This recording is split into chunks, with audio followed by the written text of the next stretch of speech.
see in the 20th century, sociology made its way to America.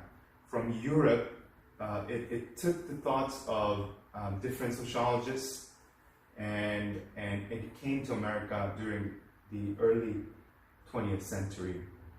Like their European predecessors, early American sociologists attempted to understand and solve problems of their day, including crime, racial problems, economic problems, so on and so forth. Some of the early American sociologists include Jane Addams, who always understood demographics were an important part in sociology. So in America, sociology, at the dawn of the 20th century, it became a both applicable and basic social science, such as industrial sociology and clinical sociology, we're dealing with psychology. The three perspectives, the three major perspectives in sociology are the following. Not only in modern times, but also in the sociological arena. There's two basic ways of focus: macro sociology and micro sociology. These are the ways that sociology is analyzed, and sociologists analyze these different social phenomena in this way. Micro meaning analysis of small patterns, small social patterns, and the big picture, big idea, the macro level of analysis for large social patterns. Sociologists, they analyze different phenomena in this way, macro, micro. There's three major perspectives in sociology. So in order to talk about Christian sociology, we would need to address these things before we can address sociology as in Christian ideals. First perspective is, as you can see on the screen, is structural functionalism. Society as an organic whole. It sees society as an organic whole or stable parts. And also this view also believes that sociology should not enact social change. It should not. So this is a macro focus view or perspective. And a second is the conflict perspective. Conflict perspective. This major tenet of this view tells us that society is a set of groups competing for power and for resources. There's going to be conflict in that. So this view believes that sociology should enact social change. This view probably was held by Marx, inciting social conflict. We talked a lot about socialism and communism. Society, that idea is fundamentally premised on the fact that society is a competing set of class struggle, class wars. And they're fighting for their little scrap of more resources. So they should enact social change. And this is a macro focus view of sociology. And the last final perspective is symbolic interactionism. Society is the sum of daily interactions guided by symbols. So this believes that sociology should not enact social change, and this is a micro view. The pioneering European sociologists, they often conceptualize the fundamental society, and their views from their theoretical perspectives of paradigms, it provides sociologists with a orienting sort of framework in order to see. And this is what these three perspectives are. So in your study of sociology, it's important to note that these perspectives are the guiding framework of what sociology is meant to be. These thinkers, European thinkers and continuing from the European tradition, the American thinkers, sociologists employed these three theoretical perspectives. These perspectives also offer sociologists explanatory paradigms in which they can address certain issues and phenomena of sociology. That is why it was very important to have these perspectives, three perspectives. And how this shows also how society influences people, how social interactions are fundamental to human behavior. I want to go a little bit into these paradigms. I want to work from the structural functionalist paradigm, or this perspective. According to the functionalist perspective, also called functionalism or structural functionalism, each aspect of society is interdependent and contributes to a society's functioning as a whole. So, in this idea, society is interdependent. They are one affects the other, and in this functionalist or structural functionalist society, government, state, it provides education for the children of the family, which in turn pays taxes on which the state depends to keep itself running. Remember? So that the people are benefited from their services, from what they pay in taxes. So mutual interdependency, which the state depends. It's not only on itself taxes to run, but also the family is dependent upon the school to help with the children to grow. So all these layers, and they need the children to grow up to have good jobs, and in the process, while they're in school, they become law-abiding, tax-paying citizens, which then in turn supports the state. So if all goes well, the society produces order, stability, interdependency, productivity, and if it does not go well, the parts of society must adapt in order to have this stability and productivity. For example, during a financial crisis, with its high rate of unemployment, not enough school programs, finances are tight, therefore a new social order, stability, productivity might occur. So functionalists believe that society is held together by social cohesion or consensus, which means members of the society, they agree upon certain rules. And they work together to advocate or achieve what is best for society as a whole. So Emil Durkheim was a famous structural functionalist, and he probably was the guy who came up with it. I talked a lot about Emil Durkheim, one of the founding fathers of sociology. He suggested that social consensus takes one or two forms. First is mechanical solidarity. In mechanical solidarity, this form is a social cohesion that arises when people in society maintain similar values and engage in similar types of work. So this mechanical solidarity often occurs in traditional societies, simple societies, especially in communes. If you look at maybe like Amish communes or different areas where they have different same values, same rules, very old towns, farming communities, agricultural communities, they would have this kind of mechanical solidarity. And in contrast to this, another form of social cohesion is organic solidarity compared to mechanical solidarity. Inorganic solidarity this is a form of social cohesion that arises when the people in society are interdependent on one another.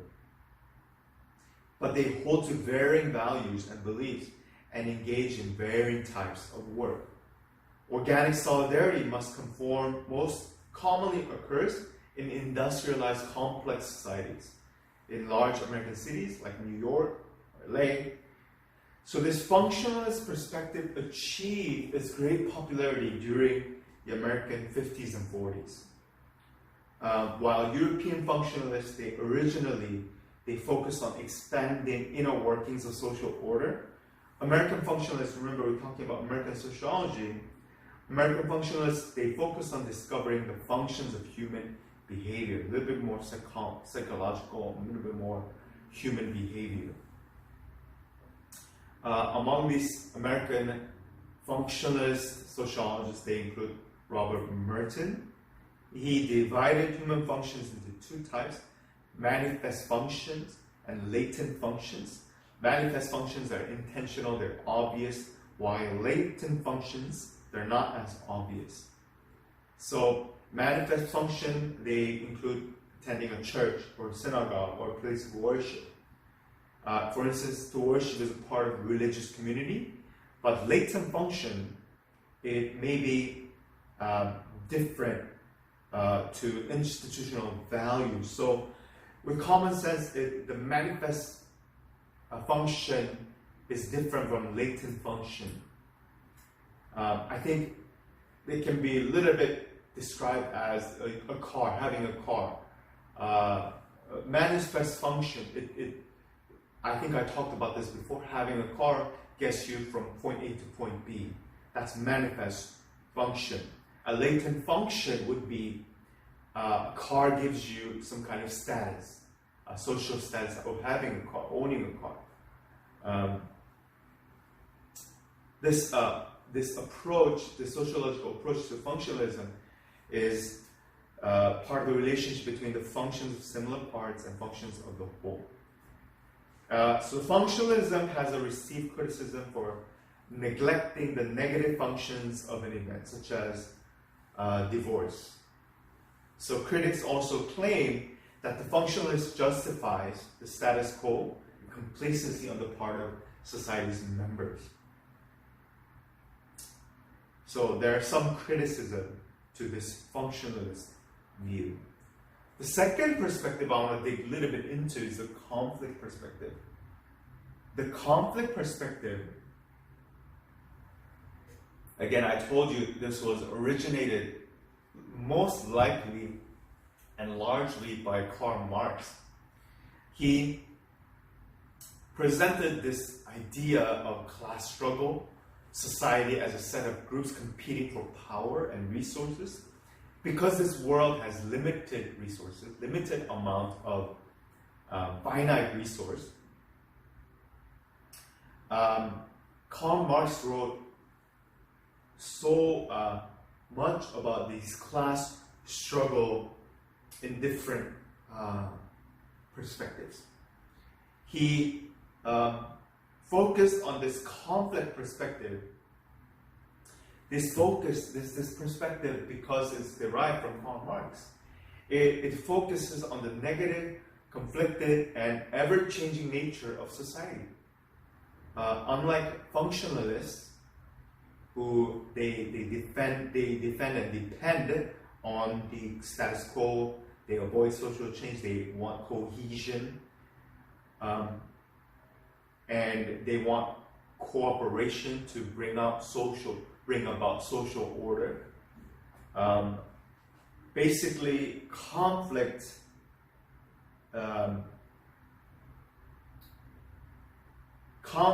perspective-minded individuals and groups, they want social change. They don't want to.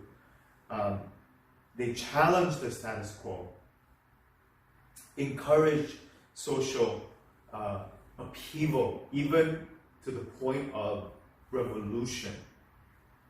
So conflict theorists, they believe that rich and powerful people have this control. They force social order on the weak, and class that they think they can rule over. And this is why Karl Marx had this famous quote that religion is a opium of the masses. It controls people. It's a form of social cohesion, social way of oppressing people. So conflict theorists, they want to challenge the elite, challenge the status quo, encourage social change and upheaval and revolution. And conflict theorists, for example, they may interpret this elite class as self-serving rather than benefiting the mass or the majority of the population. American sociologists, however, in the 40s and 50s, they largely ignored the conflict perspective, and they favored the functionalists. Therefore, the 60s, they saw American sociologists gain considerable interest in the conflict theory because it was so ignored in the 50s and the 40s and the 50s. They also believed that Marx's idea was purely economic, and this key conflict in society was strictly just economic. Today, however, conflict theorists find social conflict between any groups, not just economic, in any groups where a potential inequality exists. So this can span not only in economics, in the arena or sphere of economics. This inequality, potential inequality exists everywhere, doesn't it? So today, conflict theorists, in a way, they focus on any field, any arena that social inequality exists. So this can include racial area inequality, gender inequality, religious inequality, political arena, economic arena, and so on and so forth. They include a variety of different social arenas where inequality occurs. Conflict theorists note that unequal groups usually have conflicting values and agendas. They cause them to have this competition or class struggle, or they compete against one another. This contest, this constant need for competition between groups, they form the base of ever-changing society. So these critics for conflict perspectives, they point to overly negative and bleak view of society. But this theory ultimately attributes to humanitarian efforts, democracy, civil rights, and other positive aspects of society, and also points to capitalist societies where they tend to control, they think they're controlling the masses with certain economics or religious shackles. And lastly, the symbolic interactionism. The symbolic interactionist perspective, also known as symbolic interactionism, this directs sociologists to consider the symbols and details of everyday life. So what these symbols mean, they mean different things to different people. The people who, when they interact with one another, this kind of goes back to Max Weber. So structural functionalism, Emile Durkheim, conflict, Karl Marx, and symbolic interactionism is Max Weber. Symbolic interactionism traces its origin to Max Weber's assertion that individuals act according to their interpretation of the meaning of the world. So Max Weber was known for Verstehen, looking at the situation through another's eye. And this empathetic movement towards social interactions was what Max Weber was interested in. And American philosopher George H. Mead, he introduced this perspective to American sociology in 1920. According to the symbolic interactionist perspective, people attach meanings to symbols, and they act according to their subjective interpretations of these symbols. So they all have different interpretations of this symbol. Verbal conversations, spoken word, and they serve as the predominant symbol, making the subjective interpretation especially evident. So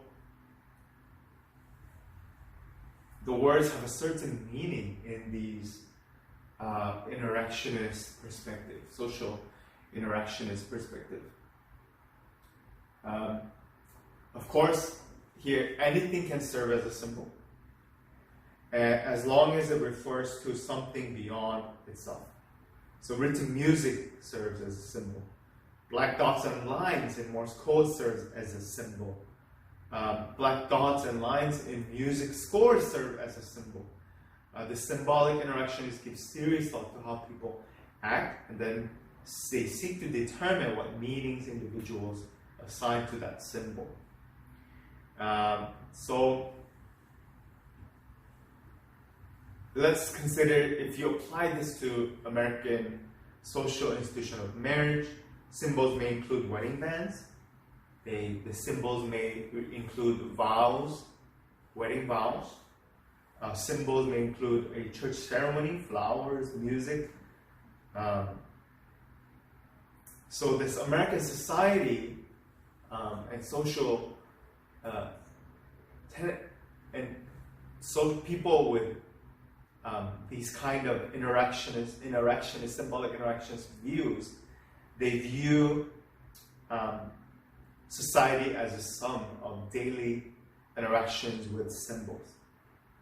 They attach not only symbols, they attach these meanings to these symbols. To everyday average American, the wedding vow, it means different things to different people. For example, one of the spouses may see their circular wedding ring as symbolizing never-ending love, while the other may see that as just a financial expenditure. So much of the communication disparities may come from seeing this symbol in a different kind of light. Critics will claim this interactionist negates or neglects the macro level. So this is a very micro level social interpretation. So these are the three perspectives in sociology, and through these framework or these three paradigms, we can view all the things of sociology. These are kind of the lenses in which European sociologists, such as Emil Durkheim with the functionalist view, Karl Marx with a conflict perspective, and with Weber's symbolic interactionism with a macro view and the micro view. This is what it's about. And I also mentioned a lot about sociological research methods. And how that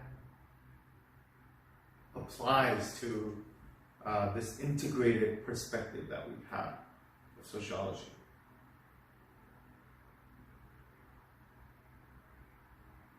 Again, I want to just briefly talk about the founders of sociology. Auguste Comte, very important. He introduced dynamics and statistics. Herbert Spencer, Karl Marx talked about class struggle and the conflict perspective. Max Weber introduced the He was also known as the guy who disagreed with Durkheim's evidence-only perspective. Durkheim was also responsible for applying the scientific method. So these were the founding fathers of sociology. Scientific method, I really dived into this part where I apply scientific method of hypothesis and gathering of the facts and seeing if those facts matched our idea of sociology. Scientific discipline is very important in this area. Scientists affirm the importance of gathering information carefully, so they provide an unbiased data.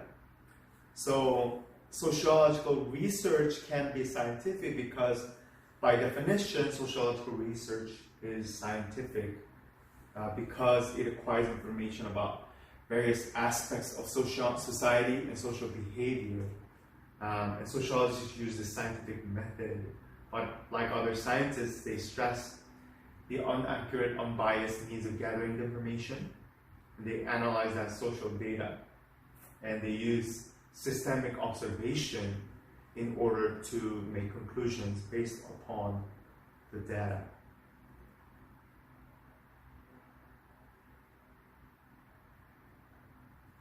So these research concepts, basic research concepts, may or may not include the following concepts. So it starts from a theory and it moves to a hypothesis.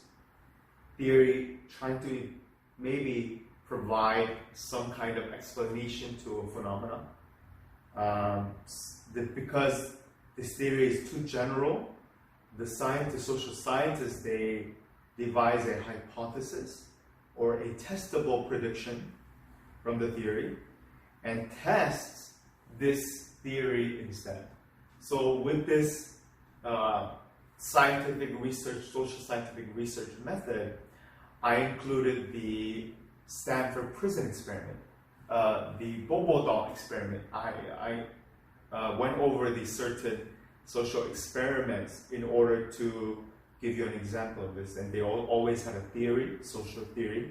They always had a social hypothesis, a testable prediction, so that they can test and figure out what these theories include and mean. So the results of this research study, they either disprove or prove the hypothesis to be true. If disproved, the investigator or the social scientist cannot make the predictions based on hypothesis, and they must question the veracity or the accuracy of the theory. But if not disproved, the scientist can make predictions based on that hypothesis. So the collection of data and testing the hypothesis, they serve an important role in improving or disproving social theories. Goal of sociological scientific research is to discover similarities, differences, patterns, trends in a given population demographic. So members of the society who participate are subjects, random respondents to social study. So the researchers can generalize their findings on the entire population. So it needs to be a random sample. And these kind of research can include quantitative research, qualitative research. Information collected from respondents take a couple forms to analyze data. Scientists use statistics, which the collection of mathematical results can infer certain things about the data. A scientist can use a questionnaire to take on results, reliability, and validity. So in these ways, a scientist who uses these things can have different results based on different kind of research methods. So sociological research methods are very important for these kind of reasons.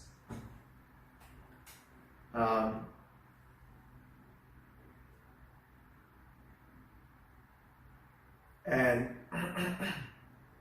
these studies can go off of case studies. It can go off on survey, as I said, like a questionnaire.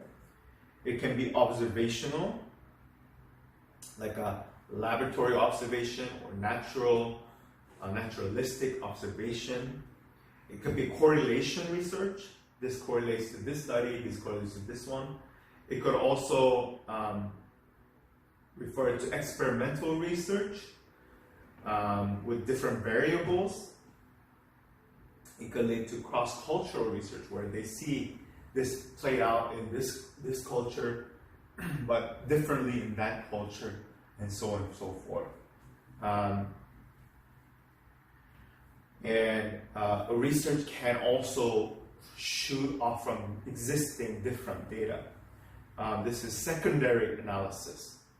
And this commonly arises with sociological research that has already been done. So for instance, they tended to replicate the Stanford prison experiment 50, 60 years later in modern times to see if it still works out in that way.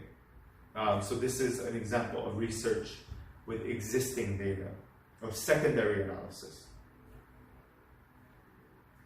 This is very important, ethics in sociological research.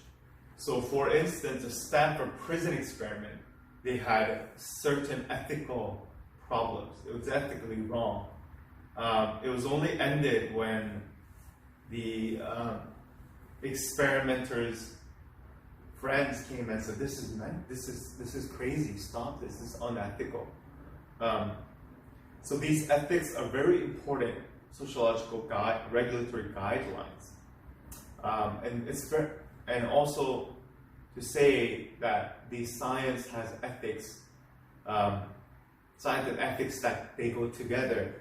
And I'm going to try to make a point that Christian ethics play a strong role in sociological ideas and experiments, because without any boundaries, without any regulatory guidelines, the research can go anywhere. And it was true in the case of Stanford prison experiment. And by establishing these ethical codes, professional organizations maintain the integrity of the profession, define the expected conduct of members, they protect the welfare of subjects and clients. Ethical codes, they give professionals and directions when confronting ethical dilemmas. So these guidelines, ethics in social research, is very important.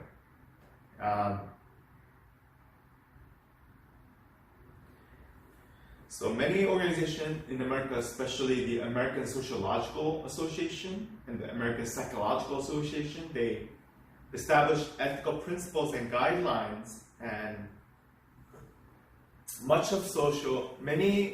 majority of social scientists today, they abide by these respective organizations. But researchers' primary duty is to protect the welfare of the subjects. That's fundamental. And when the subjects of that experiment or that research is harmed in any way, for instance, if a researcher study requires extensive questioning of volunteers or research individuals' personal information, this should be screened beforehand, this should be agreed beforehand so that it should not distress them. So this researcher should also inform subjects about their expected roles in the study, potential risks of participating, and the freedom to withdraw immediately from the study at any time without any consequence. So agreeing to participate in study, this constitutes informed consent. Without informed consent, there cannot be any kind of research. So after the study is finished, the researcher should provide subjects with complete details about the study, providing details at the conclusion. The experiment is called debriefing. So many critics of this ethics, they say it's the experiment if you have informed consent. You can't have real results or genuine results because you're already confirming or you're already putting the boundaries and protective means to give you an out for the people who are being studied or researched. So no experiment justifies the intentional use of deception or concealing the purpose, but deception, not deception, but research needs some kind of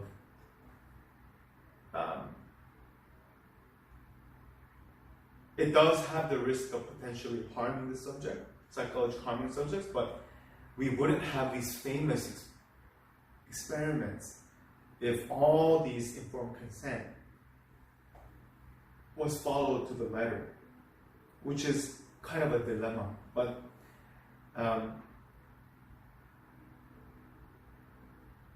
so I think before any research, this kind of understanding of having different kinds of people, subjects, and research participants to be extensively interviewed, psychoanalyzed, and screened is very important to have these methods in place before the experiment in order to have an accurate and well planned out research.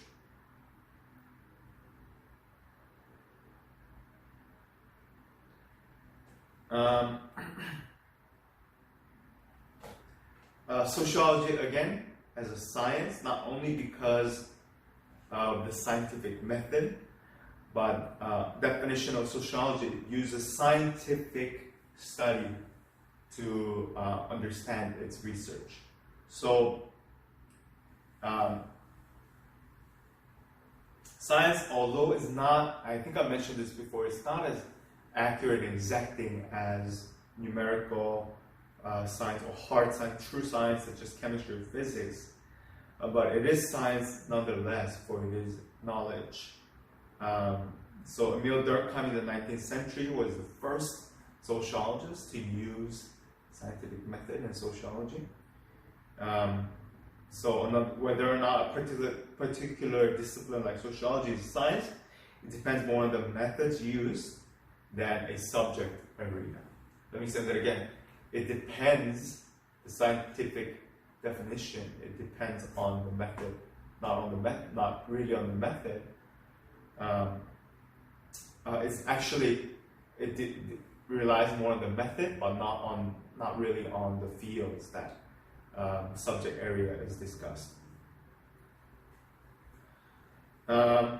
We're going to move forward to idea of culture versus society. And in culture,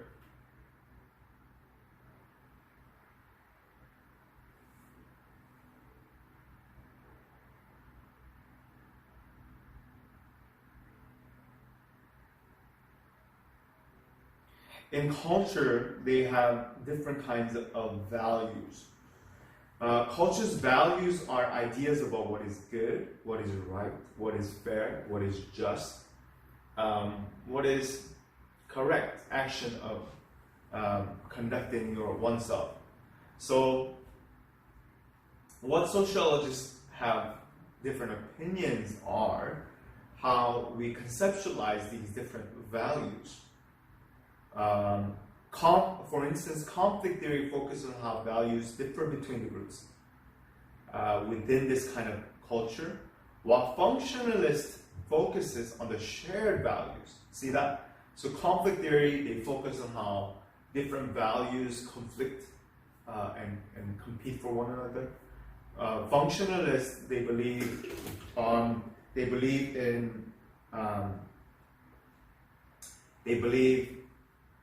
in shared values that bring a society together within a culture. Merton suggested that the most important values in American society are wealth, success, and power and prestige. But he also agreed that Americans do not have an equal opportunity to attain these values. So functionalist sociologist Parsons, he noted that Americans share this common value of American work ethic, which encourages hard work and diligence.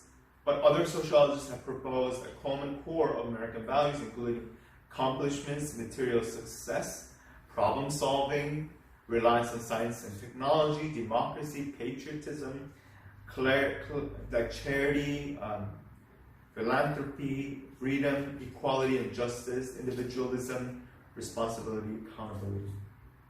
Culture, it may have different conflicting values, but the value of material success may conflict with the values of charity, for instance. So, having these different values and contradictions may exist, and may exist due to inconsistency between people's actions, they profess values. So what the sociologists must do, they must really infer and understand what really clearly delineates between culture and society. In cultural ideas, cultural norms exist. These norms are agreed upon expectations in which rules and cultures are guided by behaviors of certain members. These norms vary across cultural groups. Americans, for instance, they maintain fairly direct eye contact when conversing with others. Asians, on the other hand, they might avert their eyes of politeness and of respect. So these are different conflicting values. Sociologists speak of at least 4 different types of norms.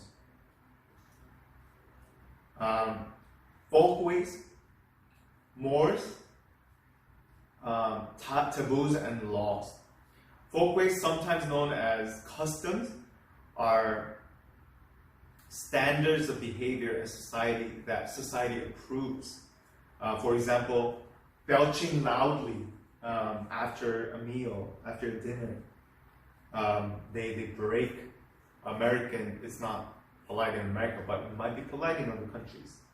Mores are norms of morality. Breaking the mores, breaking morality, like attending church, not really dressed properly, or anything that's outside of the norm may offend certain cultures. Certain behaviors are considered taboo, meaning culture absolutely forbids them.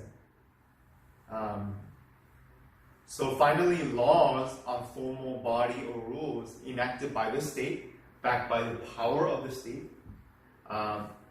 So any kind of crime is set up by the state, by law. So if you break the law, there's consequences. So, for example,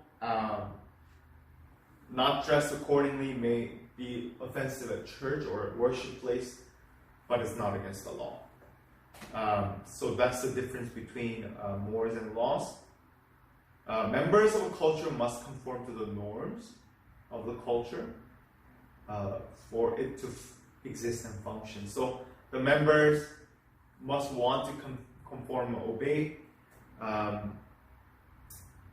So what is normal for the culture? Well, that really depends on its culture, tradition, function, this kind of culture and society idea. So this is why there are conflict theorists who talk about social control and how this kind of fines, punishment, and these are meant to oppress certain classes in society. Also in culture, there's cultural diversity. Cultural diversity, there's subcultures, countercultures, assimilation in the cultures, or multiculturalism, ethnocentrism, cultural relativism, nationalism, cultural relativism, and there's something called a global culture.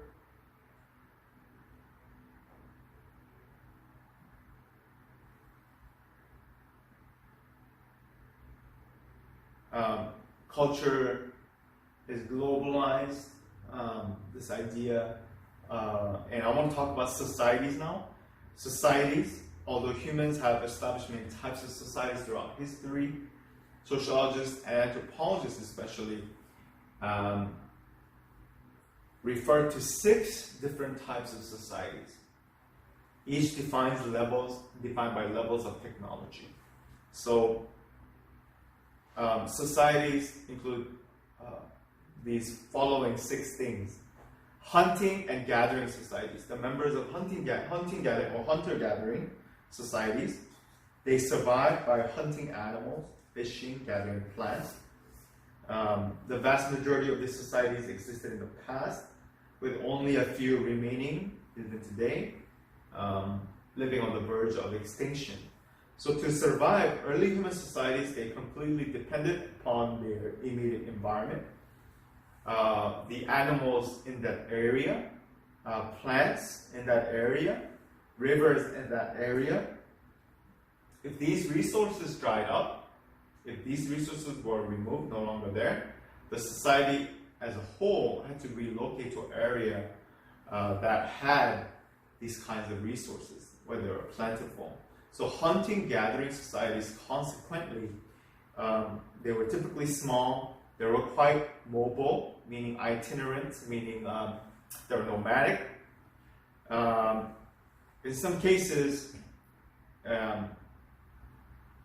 where these resources were many and plentiful, they had small villages. Small villages were formed, but most hunting-gathering societies were itinerant/nomadic, meaning they moved constantly in search of food, shelter, and water. Labor in hunting-gathering were divided equally among the members based on ability, because mobile nature of society, these societies stored little in the form of surplus goods. Therefore, anyone who could hunt, fish, or gather fruits, vegetables, they did so.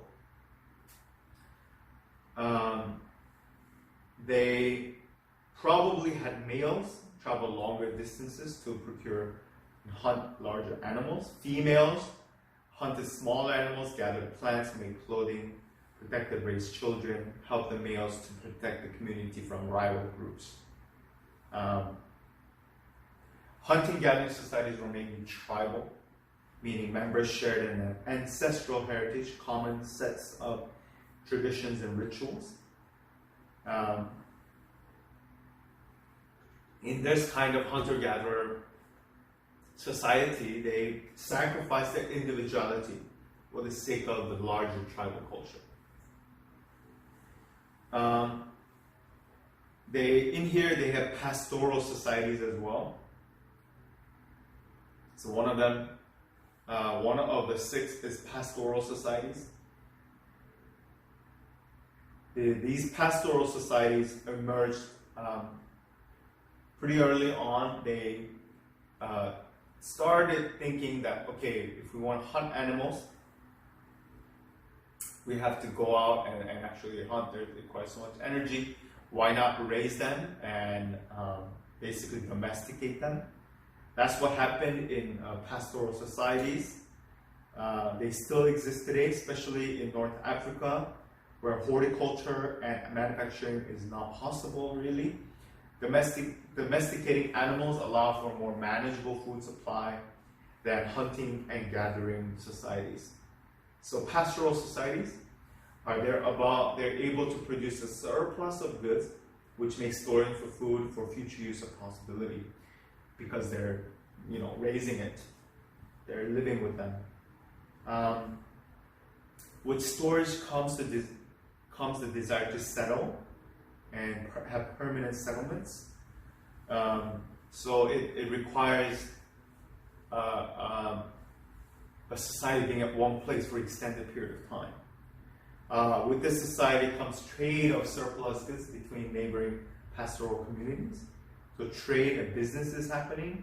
Pastoral societies allow certain members to engage in non-survival activities. So traders, healers, spiritual leaders, craftspeople, people with others' specialty began to occur. Another society is a horticultural society. Unlike pastoral societies, they rely on domesticating animals. Horticulture relies on cultivating fruits, vegetables, and plants. So horticulture, pastoral is living animals. Horticulture is organic plants. These societies first appeared in different parts of the planet about the same time as pastoral societies. So hunting, gathering societies, horticultural societies had to be mobile. Depletion of the land's resources means that they had to move for another water resource. For example, people forced other people to leave based on these resources. Horticultural societies occasionally prove to be effective in having produced a surplus. It permitted storage as well as the emergence of other professions not related to the survival of the society. Agricultural societies, a little bit different from horticultural. Agricultural societies, they use technological advances to cultivate the crops, like grains like wheat, rice, corn, barley, over a large area. Sociologists use agricultural revolution to refer to technological changes occurred a long time ago, that led to cultivating crops, raising farm animals, increases food supplies, that led to larger populations than in earlier horticultural pastoral communities or societies. This meant greater surplus, which resulted in not just villages, towns, trade centers, cities, with various rulers and educators and craftsmen and merchants. This also had religious leaders who did not have to worry about locating any nourishment or resources. Greater degrees of social stratification appeared in agricultural societies, meaning women had higher social status because they shared labor more equally with the men in these areas. Hunting-gathering societies, compared to this, women gathered more food than men. So food stores improved, women took on lesser roles. They became more subordinate to the men in hunting-gathering societies. Another society is feudal society. From the late 9th to 15th centuries, feudalism was a form of society based on ownership of the land. So unlike today's farmers, vassals under feudalism were bound to cultivating their lord's land. In exchange for military protection, the lords, they gave these lands out to the peasants. The peasants, they provided food, crops, crafts, homage to the lord. They were tied to the land. This caste system of feudalism was multi-generational. Families of peasants they cultivated the land for generations. And basically, between the 14th and 16th century, new economic system emerged to replace feudalism. And capitalism is a competition of free market, which means productions are privately owned. So the development of capitalism, it moved from Europe to the Americas. Industrial societies, I think this is the second last one. Industrial societies are based on using machines after the Industrial Revolution in the 18th century to produce goods. Factory, fuel-driven, factory-produced goods. Sociologists refer to this period during the Industrial Revolution. The Industrial Revolution appeared first in Britain, quickly spread to the rest of the world. Productivity increased, means of transportation increased, great wealth was attained by few who owned the factories, and the masses found jobs working in those factories. Industrialization brought so many changes in different arenas. People moved from an agricultural society to a city, and they started looking for work. So large cities emerged out of this kind of industrial revolution, and so did social mobility. So because they wanted jobs in the factories, large cities emerged, social power moved into the hands of business elites and government officials, leading to the struggle between industrialists and workers. So this idea of industrialists and workers, so labor unions were formed then. Welfare organizations formed in response to this disputes. Concerns over workers' welfare, including children who toiled in factories. Child labor was issued. Rapid changes in industrial technology also continued, especially with the production of larger machines and faster means of transportation. This industrial revolution saw the development of bureaucratic forms of organizations compete with broken rules, written rules, job descriptions, impersonal positions, and hierarchical forms of management. So, post-industrial society is the last society. Sociological advances in the industrial revolution, this society created a post-industrial society based on information, knowledge, and the selling of the services. That is, rather than being driven by the factory, society is being shaped by human mind, aided by computer technology. Although factories will always exist, the key to wealth and power seems to lie in the ability to generate, store, manipulate, sell the information. Right? Sociologists speculate about the characteristics of post-industrial society in the near future. They predict increased levels of education and training, consumerism, availability of goods, social mobility, and so on and so forth. The know-how is more important. The knowledge is more important.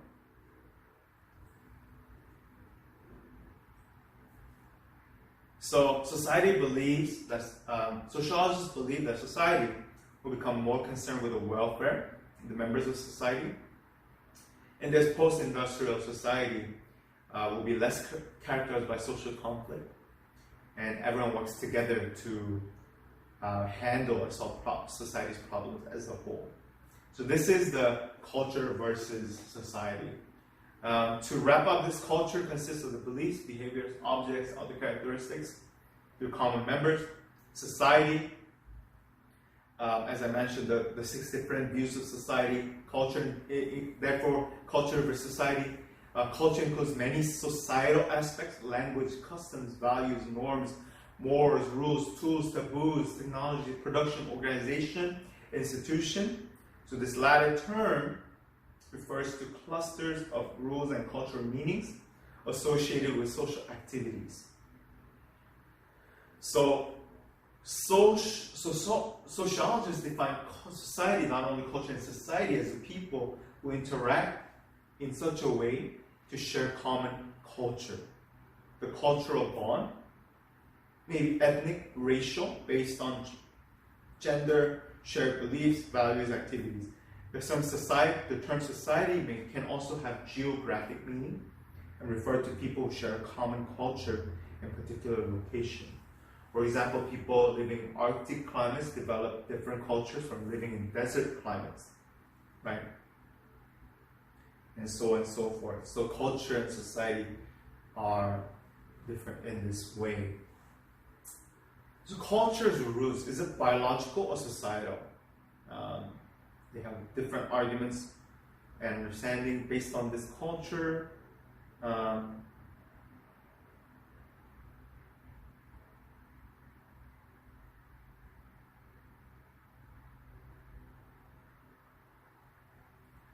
And I wanted to mention social group. Social group, as you see on the screen, is defined by two or more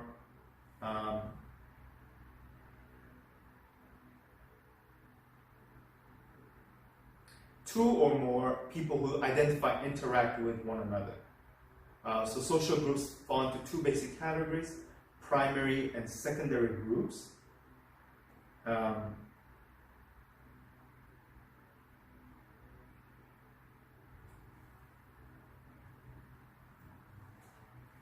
In these groups, they have the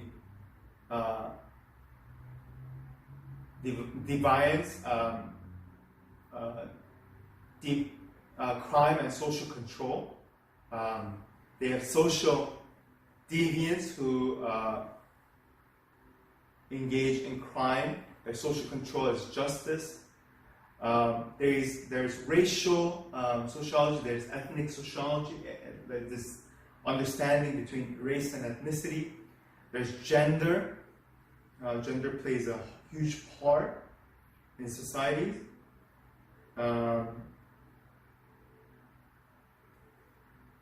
Economics, politics, they have a huge influence. Education also. Marriage, family, religion. These all have important elements in sociology. I want to talk about symbols in culture a little bit more with a symbolic view. To the human mind, symbols are cultural representations of reality. So every culture has its own sets of symbols, unique symbols, associated with different experiences and perceptions. So, as I said, language is a symbol too. Symbols can occur in different forms: verbal or nonverbal, written or unwritten. They can convey certain meanings. They can convey a lot of different things: drawings, pictures, gestures, clothing, homes, cars. They imply a certain level of status.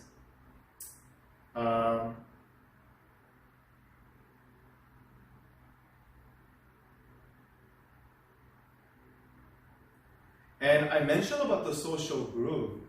Social groups, they comprise a basic part of modern life.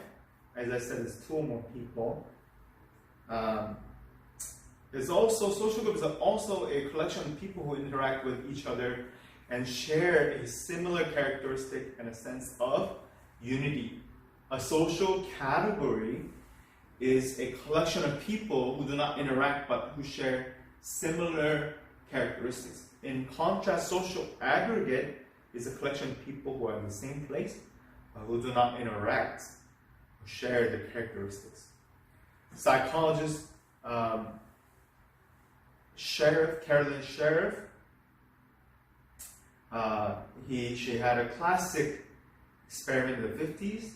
They divided a group of 12-year-old white middle-class boys in a summer camp with the eagles and the rattlers. At first, the boys did not know one another. They formed a common social category in the summer camps. By the time passed, they began to consider themselves either to be eagles or rattlers. 12-year-old boys formed two distinct social groups: in-groups and out-groups. In-groups is loyalties expressed, out-groups antagonisms expressed. To some extent, every social group creates boundaries within itself, other groups, but a cohesive in-group typically has three characteristics.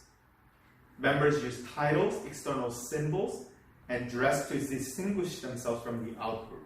Members tend to clash or compete with other members of out-group. This competition with the other group can also strengthen the unity within each group. Members apply positive stereotypes in their in-group and negative stereotypes to their out-group. In the beginning, the eagles and rattlers were friendly, but soon games evolved into intense competitions.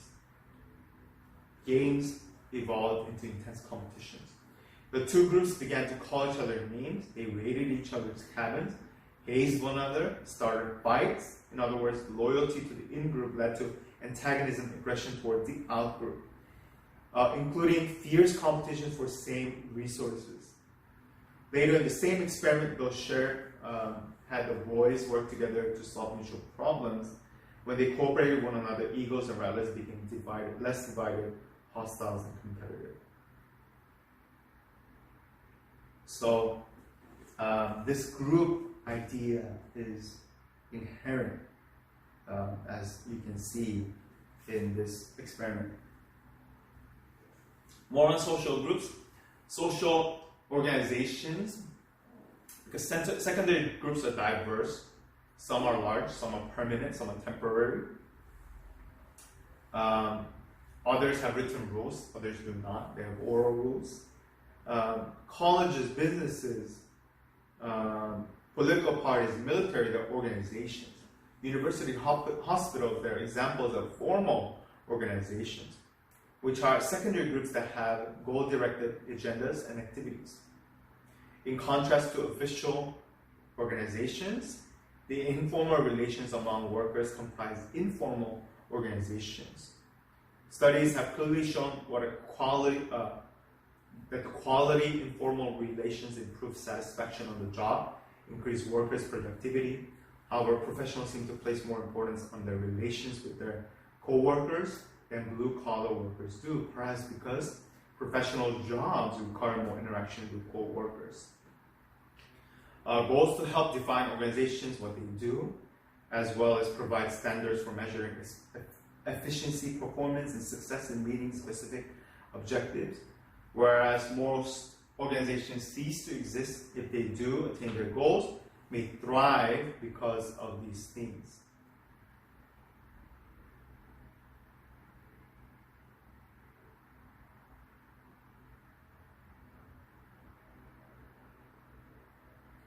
I want to talk a little bit about crimes.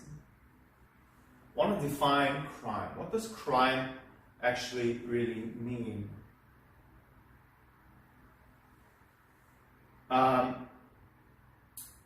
Deviance, crime, and social control. Any discussion of deviance remains incomplete without discussion of crime. Crime is in effect anything that goes against criminal law. So society that sees most of its crimes as robbery, assault, battery, rape, murder, burglary, embezzlement, they see this as deviant forms of behavior.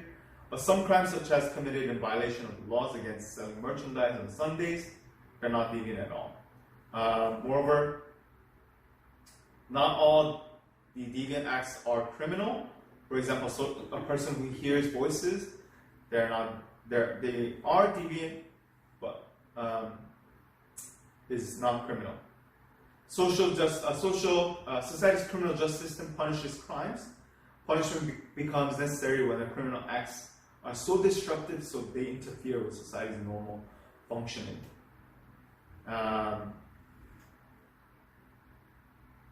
Many crimes in the United States go unreported, which makes validity of the crime statistics limited. Victims are often unwilling to cooperate with authorities. Complaints do not always translate to reported crimes. Many people do not know how properly to interpret social science and statistical data. White-collar crime is also committed in businesses. Some police and government officials exaggerate, downplay criminal statistics for political purposes. Types of crime. Crime against people or property. These are two main types of crime. Crimes against people. Murder or homicide. These are one of them. Most Americans fear murder. It happens to 1 in 10,000 inhabitants in America. Rape and personal assault is crime against another man. Child abuse, sexual harassment is a crime. These are crime against people. crimes against property, like cybercrime or victimless crime, organized crime. These are crime against other property. Criminal justice system is what keeps crimes in check. There's different theories of deviance, such as differential association theory, anomie theory, control theory, labeling theory, and so on and so forth. Some of the control theory, both inner outer controls work against deviant tendencies. People may want, at least some of the time, to act in different ways. This control theory. Another symbolic interaction is labeling theory, which means people derive from one another's labels, symbols, actions, and reactions. So this theory holds that behaviors are deviant only when society labels them as deviant. As such, conforming members of society who interpret certain behaviors as deviant, then they attach these labels to individuals, determine the distinction between deviance and non-deviance. Labeling theory questions who applies what label to whom, why they do this, and what happens as a result of this labeling. Powerful individuals such as politicians, judges, police officers, medical doctors, so on and so forth, they impose the most significant labels. Labeled person may include such like this: drug addicts, alcoholics, criminals, delinquents, prostitutes, sex offenders, retarded people, psychiatric patients, just to mention a few of these labels. And these labels often provide social stigma, social labels, names that they have to live on for the rest of their life. The consequences of being labeled as a deviant, a social deviant, can be far-fetching, far-reaching. Social research indicates that those who have negative labels usually have lower self-images, are more likely to reject themselves, may even act more deviantly as a result of the label. Unfortunately, people who accept the labeling of others, be it correct or incorrect, have difficult time changing their opinions of the labeled person, even in light of evidence to the contrary.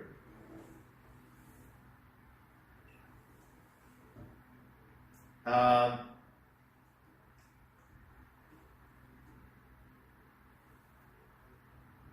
want to talk a little bit about race and ethnicity.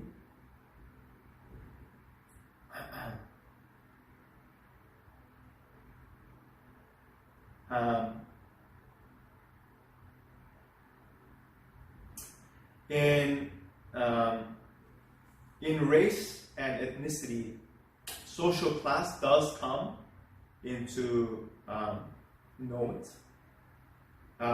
Racial ethnic groups whose members especially disadvantaged in a given society may be referred to as racial minorities. This term, it has to do more with social functions than with the numbers.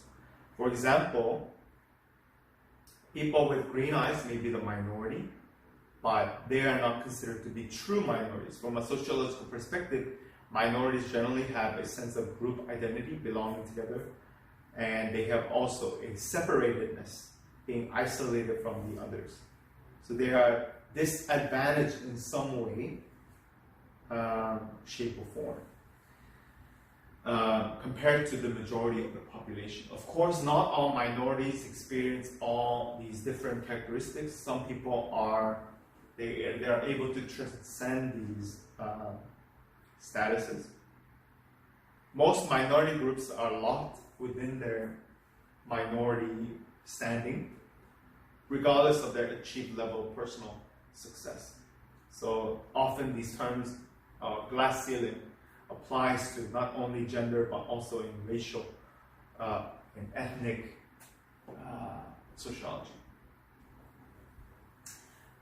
Usually these minorities or racial ethnic minorities, they live in certain regions of the country, certain cities, and certain neighborhoods, especially the poorest areas more often than not. So that is, ethnicity is often associated with social inequalities of power, prestige, and wealth. So all of this results in hostility between the groups within a society. So finally, to preserve their cultural identity, most minorities value endogamy, which means marriage within the group. So another way, intermarriage between minority and majority groups, or even different minority groups, is not always sanctioned by either group. Prohibiting intermarriage reduces the possibility of assimilation or gradual adoption of the dominant cultural practices and patterns. Interesting. With racial and ethnic tensions, they bring prejudice and discrimination. Prejudice is a form of discrimination. They have been prevalent throughout human history. Prejudice has to do with the most inflexible, irrational attitude toward opinions held by members of one group about another, while discrimination refers to behaviors such as directed against another group. Being prejudiced usually means having preconceived beliefs about groups of people, cultural practices. Prejudice can be either positive or negative. Both forms are usually preconceived and difficult to alter. So the negative forms of prejudice can lead to discrimination, although it is possible for the prejudice to act upon these attitudes. Those who practice discrimination do so to protect opportunities for themselves by denying access to whom they believe they do not deserve the same treatment as everyone else. It is very unfortunate that prejudices against racial ethnic minorities, they exist. They continue to flourish despite the informed modern mind. Well-known example of discrimination based on prejudice involves Jews, due to our recent history in the Holocaust. Large-scale attempt to destroy this group occurred during World War II, when millions of Jews were exterminated in German concentration camps in the name of Nazi ideals of racial purity. The story of attempted genocide, of systemic killing of the Jews, as well as many other examples of discrimination and oppression throughout human history, has led sociologists to examine and comment upon issues of racial ethnicity. Sources of these prejudices. Sociologists and psychologists hold that some of the emotional reactions and prejudice, they stem from subconscious attitudes that cause a person to ward off feelings of inadequacy by projecting them onto a target group, such as the Jews, by using certain people as scapegoats. Those without power who are unfairly blamed, anxiety and uncertainty reduced by attributing complex problems to simple cause. Those people are the source of all my problems. So psychologically, sociologically, if you have one enemy group, one group that you can place all their blame on, use them as scapegoats, this fundamentally, social research shows that prejudice is fundamentally related to low self-esteem. So when a society has really low self-esteem, which happened to be so in Third Reich Germany. We talked about Germany last week, but they had very low self-esteem because they were defeated in war. They were punished so much by the Europeans. They had low self-esteem. And Hitler came about, and he used the Jews as scapegoats, as a target group.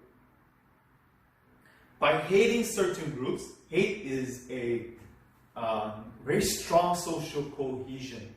To hate a group, by hating a certain group, in this case minorities, racial ethnic minorities, people are able to enhance their sense of self-worth and importance. So Nazi ideal of cleansing their race of these impure races. Jews were not the only ones who were killed off. Communists, socialists, homosexuals, religious, people from different religions, they were all killed, exterminated. for the idea of this racial prejudice. Social scientists have also identified some common social factors that may contribute to the presence of prejudice and discrimination.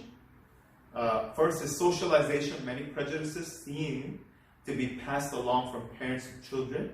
Media, including television, movies, advertising, propaganda, perpetuate demeaning images and stereotypes about assorted groups, such as ethnic minorities, women, gays, lesbians, the disabled, and the elderly. Second, conforming behaviors. Prejudices may bring support from significant others, so rejecting prejudices may lead to losing social support. The pressures to conform to the views of families, friends, and associates can be formidable. Economic benefits. Social studies have confirmed prejudices especially rises when groups are in direct competition for their jobs. This may help to explain why prejudices increase dramatically during times of economical and social stress. Authoritarian personality. In response to early socialization, some people especially prone to stereotypical thinking, a projection based on unconscious fears. People with an authoritarian personality rigidly conform, submit without question to their superiors, reject those they consider to be inferiors, express intolerant sexual religious opinions. The authoritarian personality may have its roots on parents who are unloving, aloof disciplinarians. The child then learns to control his or her anxieties via rigid attitudes. Ethnocentrism, the tendency to evaluate one another's cultures by one's own cultural norms and values. This also includes a suspicion of outsiders. Most cultures have their ethnocentric tendencies, which usually involves stereotypical thinking, gender stereotypes. Group closure is a process whereby groups keep clear boundaries between themselves and the others, refusing to marry outside of ethnic groups. Examples of how group closure is accomplished. Conflict theory, theory proposed by Marx. Conflict theory in order to hold on to distinctive social status, power, and possessions.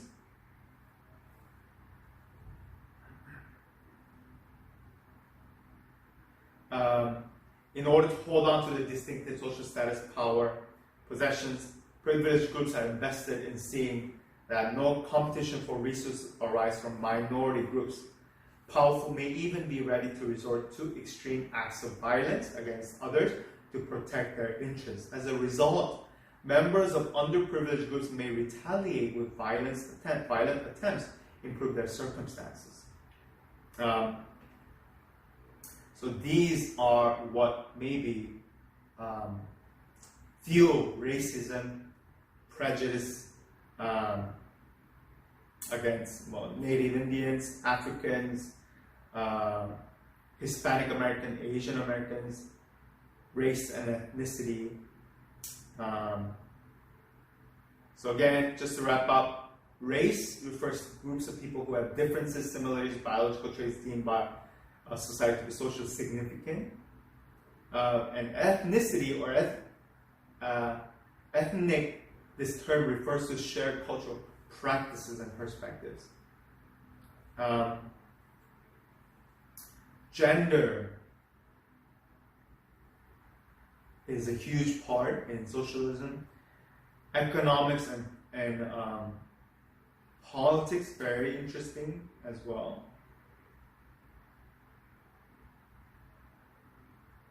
And education, and also religion. I want to talk about religion. Societies become larger and more complex. People become more likely to join monotheistic religions. These three most influential are Judaism, Christianity, and Islam. All these religions began in the Middle East. All these monotheistic faiths are from this Abraham, also called the Abrahamic faith. Jews, Christians, and Muslims. They consist of majority of the population of the world. These religions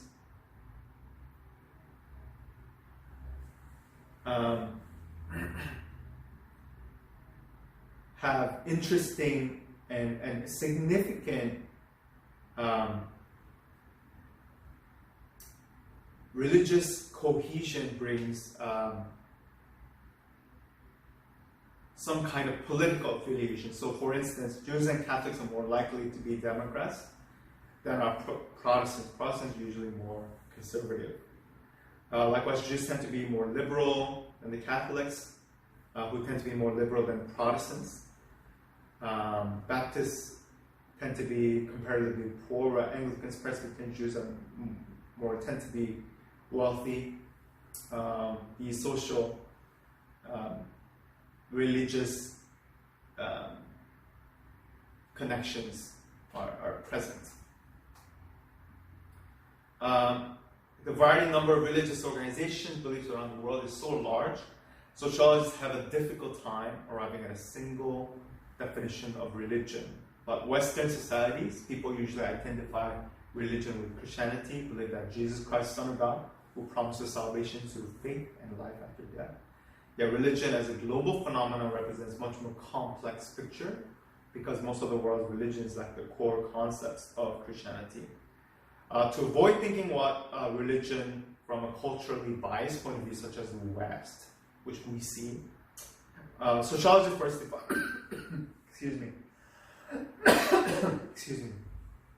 Sociologists first define what religion is not. Religion is not necessarily a monotheistic faith, which is the belief that there's only one single deity. Instead, many religions embrace polytheism, or the belief that multiple deities. Still, other religions, such as Confucianism, they recognize no gods at all. Religion is not necessarily a body of moral rules and demands concerning the behavior of believers. The notion that deities somehow keep track of how believers behave is a foreign idea to many religions.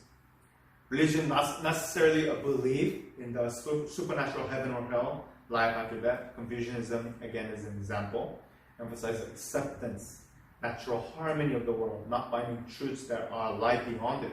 Finally, religion is not necessarily an explanation of the origin of creation. The Christian story of Adam and Eve explains the origins of humanity. Many religions, but not all, have myths of origin. Having explained what religion is not, sociologists consider what characteristics constitute a religion.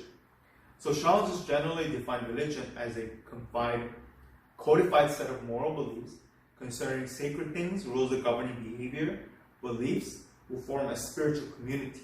All religions share at least some characteristics. Religions use symbols, invoke feelings of awe and reverence. And they prescribe rituals for their adherent followers to practice. Religion differs from magic, which involves superstitious beliefs, behaviors designed to bring about a desired end. So religion brings about a social cohesion. Marriage it comes from this kind of desire to belong, desire to adhere to certain kinds of ideas about societies. I want to conclude today's lecture, by sociology and Christian beliefs. Case for Christian sociology. Sociologists acknowledge the existence of social institutions such as family, church, and state. A belief in the origin, authority, and purpose of institutions is left to be interpreted by the individual. Family, church, state. The Christian belief is that society is divided into three God-ordained institutions. Christian worldview teaches God created men and women in His image. But atheistic worldview teaches that men and women are evolving animal, part human, right? Christian is different. Christian created men and women in his image. They believe atheistic worldview does not believe in Adam and Eve. They believe Adam and Eve, Garden of Eden, and the sanctity of the family to be pre-scientific myths. But Christians believe that Adam and Eve, their real historical features, Garden of Eden actually happened. Sanctity of family actually happened, right? Because they're God ordained. God created man and woman, Adam and Eve, after his own image. Garden of Eden actually happened. We fell, right? In the garden, that actually happened because God did not have man and man or women and woman to be together. He ordained marriage, Adam and Eve, man and woman, to be one woman, one man, come together to basically form a union, marriage union. This was ordained by God. And this was later affirmed in the teaching of Christ. Christ mentions the Garden of Eden, Adam and Eve. Christ mentions about marriage, that is between a man and a woman. There's this growing argument that who are you Christians to condemn other homosexuality or other forms of marriage? When Christ said nothing about homosexuality, Christ never mentioned about marriage. No, that's not necessarily true. Although Christ did not mention the word homosexuality in the Bible, Christ did mention Garden of Eden. Christ did mention Adam and Eve. Christ did mention a marriage between a man. He said marriage is between a man and a woman. And it's clear, as we know that prejudices exist. We talked a lot about prejudice today. Although it's not right to be prejudiced, but we also need to hold that marriage is sacred. We need to preserve, we need to defend the sanctity of the family and the marriage. And as I talk about Christian view of sociology, I'm going to talk a lot about this, and I have a separate section about marriage and family. Also, atheistic worldview, this view has caused society to be corrupt. Drug, alcohol abuse, crime, abortion, sexual perversion, disease, and poverty. So, biblical authority is what Christianity is founded upon. We uphold to the biblical inerrancy and authority, and what the Bible says we uphold as truth. Even in the midst of cultural relativity, we believe that the Christian case for sociology is what we need to move forward. In our section today, we talked a lot about culture, race, economics, different types of ideals. But sociology and the Christian, as a Christian sociologist, we need to uphold the teachings of Christ, teachings of the Bible, teachings of God, and we need to defend them and have a Christian perspective in the worldview. I'm going to dive deeper into this in the following weeks, focus on marriage, and definitely we will come to an understanding that Christian form of sociology, Christian case for Christian sociology, and continue that and talk about Pauline sociology, Pauline sense of community.